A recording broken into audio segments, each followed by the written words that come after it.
Chapter 18. Away to the south. Dorothy wept bitterly at the passing of her hope to get home to Kansas again. But when she thought it all over, she was glad she had not gone up in a balloon. And she also felt sorry at losing Oz, and so did her companions. The Tin Woodman came to her and said, "Truly, I should be ungrateful if I failed to mourn for the man who gave me my lovely heart. I should like to cry a little because Oz is gone. If you will kindly wipe away my tears so that I shall not rust." "With pleasure," she answered, and brought a towel at once. Then the Tin Woodman wept for several minutes, and she watched the tears carefully and wiped them away with the towel. When he had finished, he thanked her kindly and oiled himself thoroughly with his jeweled oil can to guard against mishap. The Scarecrow was now the ruler of the Emerald City. And although he was not a wizard, the people were proud of him. "For," they said, "there is not another city in all the world that is ruled by a stuffed man." And, so far as they knew, they were quite right. The morning after the balloon had gone up with Oz, the four travelers met in the throne room and talked matters over. The Scarecrow sat in the big throne, and the others stood respectfully before him. "We are not so unlucky," said the new ruler, "for this palace and the Emerald City belong to us, and we can do just as we please. When I remember that a short time ago I was up on a pole in a farmer's cornfield, and that now I am the ruler of this beautiful city, I am quite satisfied with my lot." "I also," said the Tin Woodman, "am well pleased with my new heart. And really, that was the only thing I wished in all the world. For my part, I am content in knowing I am as brave as any beast that ever lived, if not braver," said the Lion modestly. "If Dorothy would only be contented to live in the Emerald City," continued the Scarecrow, "we might all be happy together." "But I don't want to live here," cried Dorothy. "I want to go to Kansas and live with Aunt and Uncle Henry."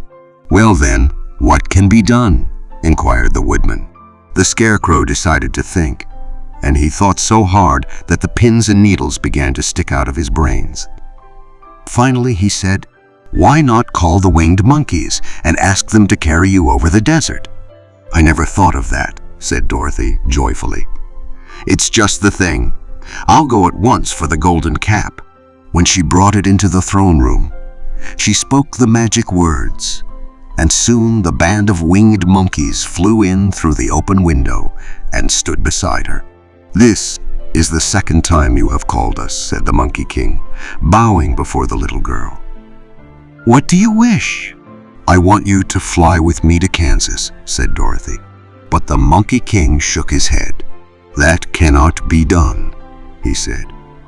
"We belong to this country alone and cannot leave it. There's never been a winged monkey in Kansas yet, and I suppose there never will be, for they don't belong there. We shall be glad to serve you in any way in our power, but we cannot cross the desert. Goodbye."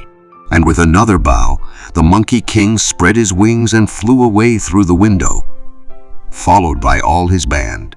Dorothy was ready to cry with disappointment. "I have wasted the charm of the golden cap to no purpose," she said, "for the winged monkeys cannot help me." "It is certainly too bad," said the tender-hearted Woodman. The Scarecrow was thinking again, and his head bulged out so horribly that Dorothy feared it would burst. "Let us call in the soldier with the green whiskers," he said, "and ask his advice." So the soldier was summoned and entered the throne room timidly. For while Oz was alive, he never was allowed to come farther than the door. "This little girl," said the Scarecrow to the soldier, "wishes to cross the desert. How can she do so?" "I cannot tell," answered the soldier, "for nobody has ever crossed the desert, unless it is Oz himself." "Is there no one who can help me?" asked Dorothy earnestly. "Glinda might," he suggested. "Who is Glinda?" inquired the Scarecrow. "The Witch of the South. She's the most powerful of all the witches and rules over the Quadlings. Besides, her castle stands on the edge of the desert, so she may know a way to cross it." "Glinda is a good witch, isn't she?" asked the child. "The quadlings think she is good," said the soldier. "And she is kind to everyone. I have heard that Glinda is a beautiful woman who knows how to keep young in spite of the many years she has lived." "How can I get to her castle?" asked Dorothy. "The road is straight to the south," he answered, "but it is said to be full of dangers to travelers.